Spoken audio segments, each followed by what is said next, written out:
Dito naman tayo kay Kiko Pangilinan. Henry Alcantara, kumusta na ang pakiramdam mo pagkatapos mong isiwalat yung katotohanan? Mary Ann, pakinggan mo yung sinabi. Sinabi ng number 1 senator. Meron tayo dito niyan, mamayang konti ha. Tutuloy natin ito muna.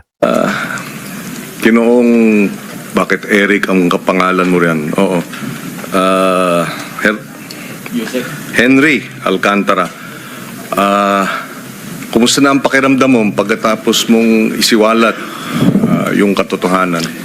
Parang hindi pa yun yung katotohanan. Parang kulang ho yun. Parang may pinagtatakpan.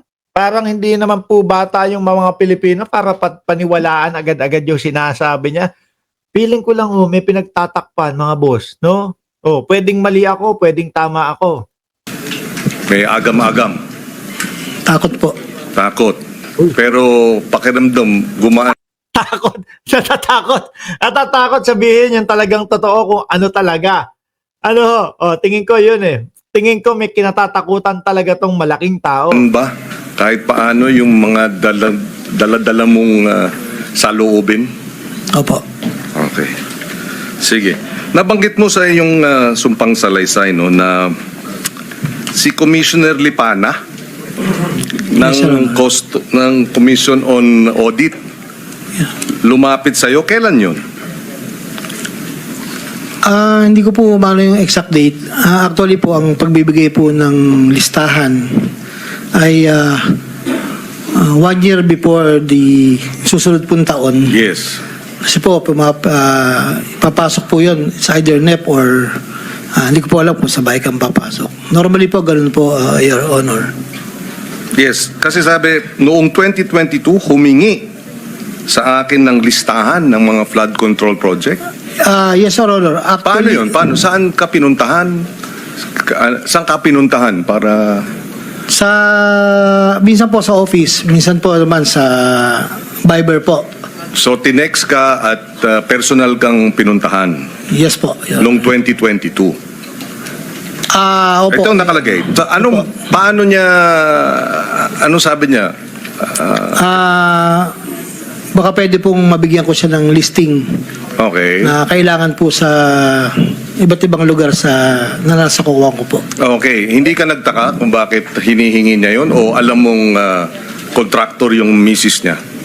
At that time po, hindi ko pa po alam na contractor yung wife niya po. Yes. Hindi ko At, pa po kasi nami-meet po even before that time. So dahil doon sa pagpupulong na yon, nakadagdag ng 500 million, di ba? Noong 2023, tama? Opo, yun po yung lumabas. Yes. Opo, kasi nakatag po sa akin yung listing po. Okay. Yung nag-request po. So, pero noong 2024, may lumabas na naman. Yes po. 400 million naman. Yes, Your Honor. At doon ba sa 400 million na yon, ano yun? Parang lagi-lagi na, no? Parang kalakaran na talaga. Viber na lang ang text sa'yo ni ni Commissioner Lipana? Lagi naman pong gano'n, Your Honor. Okay. Yung ano po, informal po, title, amount. Meron ka bang nakapreserve na mga text message o disappearing message yun? Disappearing po, Your Honor. So 400 million noong 2024, hindi na kayo nagkita? Text na lang? Hindi na po. Okay. Minsan lang po na papasyal siya sa office. Siguro po, once or twice a year. Okay. Pag minsan po nagpapalo up lang po ng status ng mga project. Ganun po. At yung 2025, meron na naman. 500 million naman. Tama? Meron po, Lumabas Your na Honor. Base po At- sa record ko. At yun din, hiniling din sa'yo via text. Opo, yes, Honor. So, ang total na hiningi niya 2023, 2024, 2025 ay 1.4 billion. Yes, Your Honor. Meron bang inabot sa'yo kapalit nitong insertions na ito? Wala po, Your Honor. Sa akin po, kasi po, hindi ko na po alam kung saan niya po lalakarin yung ano na po yan. Okay. So, well, Mr.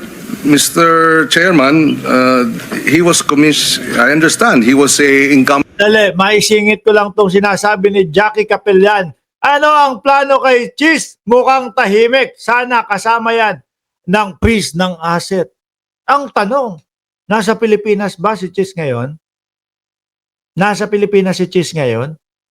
Kasi parang may isang tao lumabas ng bansa ho, mga kababayan. At nakita ko ho yun doon sa post ni Pebbles, ni Mami Pebbles Talakera. Mukhang lumabas ng bansa at babalik daw, sabi doon. May isang tao. Si Chavit yata yung tinutukoy. Si Cheese, wala tayong naririnig. Nasa loob pa kaya ng bansa ng Pilipinas? Si Cheese Escudero? Or, kagaya na din ni Saldico na nasa labas ng bansa. No. At nasa Portugal daw ho para walang extradition pabalik ng Pilipinas. Ba? Saan kaya si Cheese? Ano? Cheese, paramdam ka naman! Bulok ka na ba o ano? Ben commissioner ng Commission on Audit, di ba? Tama ba yun na yung palagay mo, yung Commission on Audit na commissioner lumalako ng flood control project sa inyo na sa district sa Bulacan? Tama ba yun sa palagay mo? Hindi po. Dahil kayo ay no-audit ng COA, hindi ba? Oo. Yes, Your Honor. Yes. So paano magiging maayos ang audit kung merong hinihiling na proyekto sa inyo, hindi ba? Your Honor, yung hinihiling lang po, yung listahan po, ano po? Yes, yes. Hindi po yung proyekto. Yung proyekto po, sila na po yung... Yes, pero dahil dun sa yung pakiwari, dahil nga nagpa-follow up siya sa iyo, taon-taon yun, di ba? Yes po, Your Honor. At merong lumalabas dun sa mga hinihingi niyang flood control na mga listahan. Yes, Your Honor. Okay. Mr. Chairman, at the right time, we should perhaps refer the matter of Commissioner Lipana's involvement based on the testimony of Engineer Alcantara to the Committee on Justice, because this looks like a impeachable offense, Mr. President, for the record. Committee on Justice of the Senate. Of the Senate. Noted. Thank you, Mr. Chairman. Alisin nga natin ito si Alcantara, boring magsalita. Dito tayo kay Bryce Hernandez, mga kababayan. Hindi po sa Dito tayo kay Bryce, masarap makinig kay Bryce no? Bryce Hernandez, balat! hindi pa po, Your Honor. Ikaw, Mr. Bryce, Hindi po sa opisina, Your Honor. na-meet mo na si Ginoong Saldico, si Congressman Saldico. Saan mo na-meet? Nakita ko po. Nakita ko po siya. Saan mo nakita? Doon po sa may sa Shangri-La. Bakit mo siya nakita? Magkakausap po siya ni boss. So kasama ka ni Engineer Alcantara nung kausap ni Congressman Saldico si Engineer Alcantara.